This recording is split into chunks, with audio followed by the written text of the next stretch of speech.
Aujourd'hui, il est unanimement reconnu que le mercure est un métal lourd et dangereux aux usages multiples. C'est une substance très nocive pour la santé humaine et l'environnement.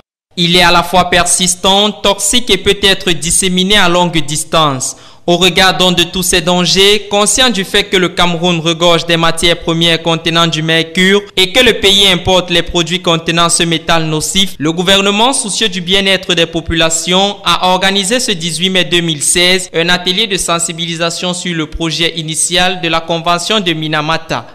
Cet atelier initial donc, a pour objectif de sensibiliser toutes les parties prenantes, de passer en revue les études qui ont été menées jusque-là au niveau du Cameroun afin d'élaborer une démarche concertée pour la gestion efficiente des produits contenant du mercure dans notre pays. Également utilisé dans de nombreux produits comme les piles, les appareils de mesure, certains produits de santé et dans les procédés industriels. Les deux principales sources d'émissions du mercure dans l'environnement proviennent des émissions atmosphériques et de l'orpaillage artisanal.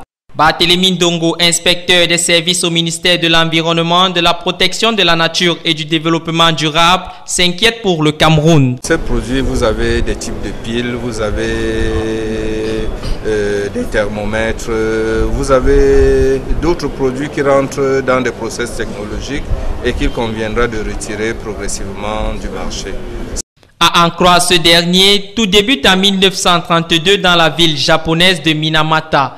Et le syndrome de la maladie de Minamata n'apparaît que 22 ans plus tard, causant un millier de décès, des malformations et handicaps de divers ordres. Au-delà donc de la sensibilisation, le Cameroun se doit de ratifier la convention de Minamata qui entrera en vigueur d'ici 2017 afin de bénéficier des opportunités offertes sur le plan mondial pour protéger la santé de la population et l'environnement contre les effets néfastes du mercure.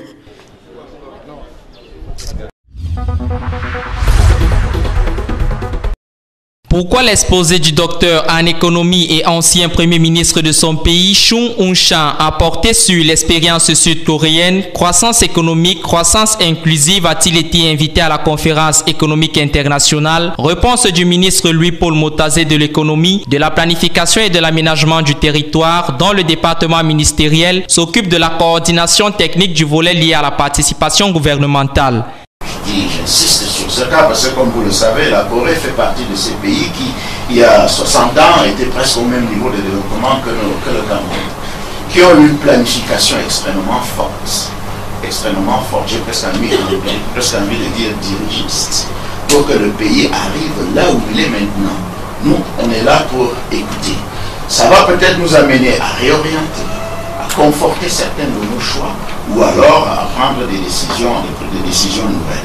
Au-delà de la parlotte, le discours d'honneur du Coréen peut naturellement apporter beaucoup au Cameroun, dont les performances économiques sont encore en deçà des niveaux nécessaires pour réaliser le profil de la vision 2030 et situer le Cameroun, qui est dans une trajectoire de croissance, au niveau des performances des pays émergents.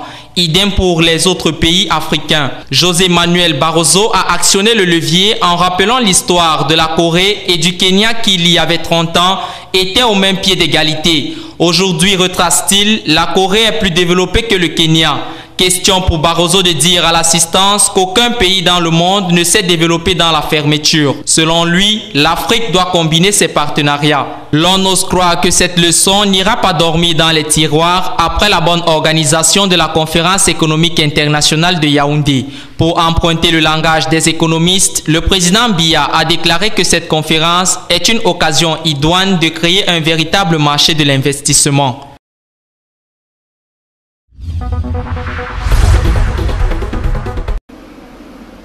Après la cérémonie d'ouverture de la conférence internationale de Yaoundé, le gouvernement camerounais s'est immédiatement mis au travail, saisissant la balle au bond pour entamer des rencontres avec certains investisseurs et autres banquiers invités à Yaoundé, la capitale camerounaise.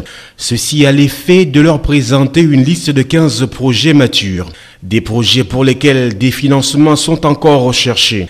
Comme quoi la conférence économique internationale de Yaoundé, au-delà du charme, constituait un forum dont l'enjeu était l'appel à l'investissement au Cameroun. C'est donc, suivant cette logique, que le gouvernement est tout de suite allé à la quête des investisseurs. Selon le ministère de l'économie, de la planification et de l'aménagement du territoire, la réalisation de ces 15 projets nécessite une enveloppe globale de financement de l'ordre de 1000 milliards de francs CFA, montant pour lequel le gouvernement camerounais ambitionne d'obtenir au moins des promesses de la part des investisseurs au terme de 48 heures d'échange dans la capitale camerounaise Yaoundé. Il est à préciser que ces projets sont essentiellement concentrés dans le secteur des infrastructures routières et énergétiques.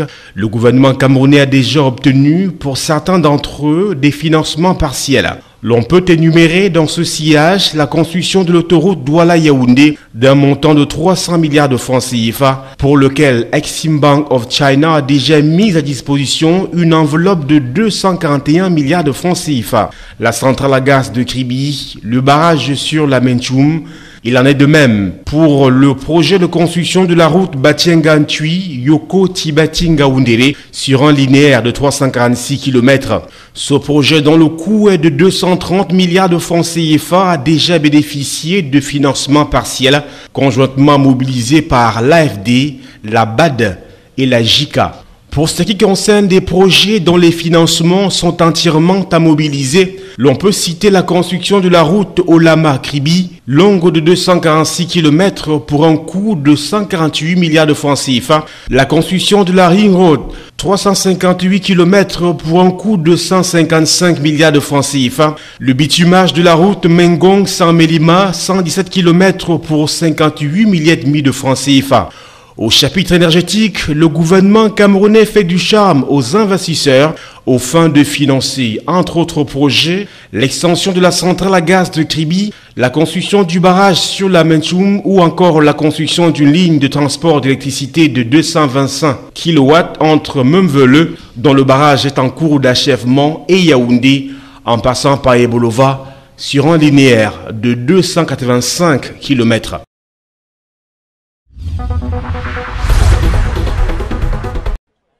L'UNICEF, qui promeut les droits et le bien-être des enfants, travaille avec le Cameroun pour faire de cet engagement une réalité.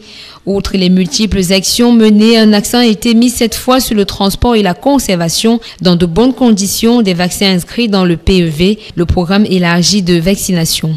Nous pensons que ce camion va permettre de résoudre le problème actuel et nous allons plutôt nous concentrer sur d'autres besoins parce que les besoins sont énormes. Donc nous allons voir un peu ce qui concerne les autres besoins de la chaîne de froid, y compris la formation et y compris la logistique, etc. La remise de ces équipements, action qui rentre dans le cadre du soutien de l'UNICEF pour le secteur de la santé infantile, ne pouvait qu'être saluée à sa juste valeur par le ministre de la Santé publique, occasion pour André Mamafouda de relever l'utilité des vaccins, appelant les parents à respecter le calendrier vaccinal de leurs enfants. Je voudrais donc rassurer les populations qu'avec nos partenaires, le programme élargi de vaccination s'organise pour que les vaccins soient des vaccins de qualité, que ces vaccins soient conservés et surtout transportés sur nos 10 régions dans de très bonnes conditions pour que les mamans puissent savoir qu'en allant vacciner leurs enfants, ces enfants vont recevoir des vaccins de qualité et ces enfants vont être protégés contre les maladies.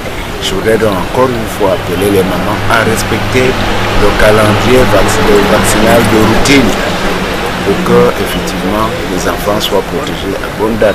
Alors que la représentante de l'UNICEF annonce d'autres pistes à défricher, comme la formation des personnels en maintenance de ces équipements, il ne reste plus qu'à souhaiter que les vaccins qui seront ainsi mieux transportés et mieux conservés soient de bonne qualité.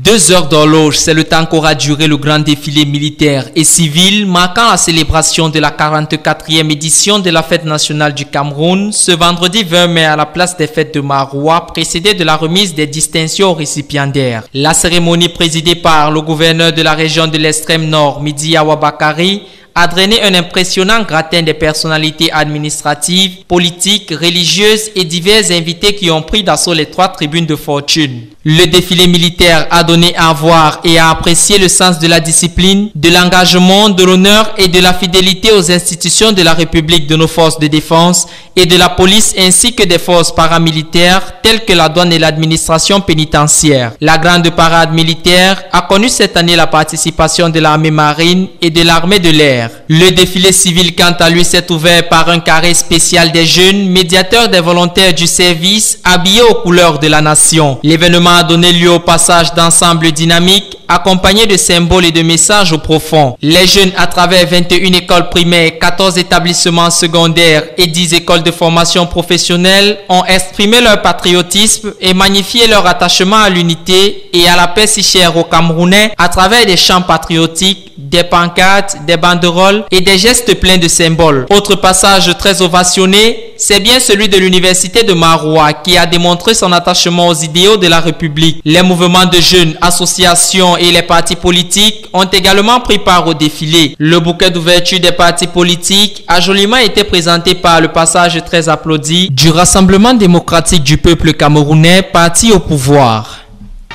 Le défilé qui est ici.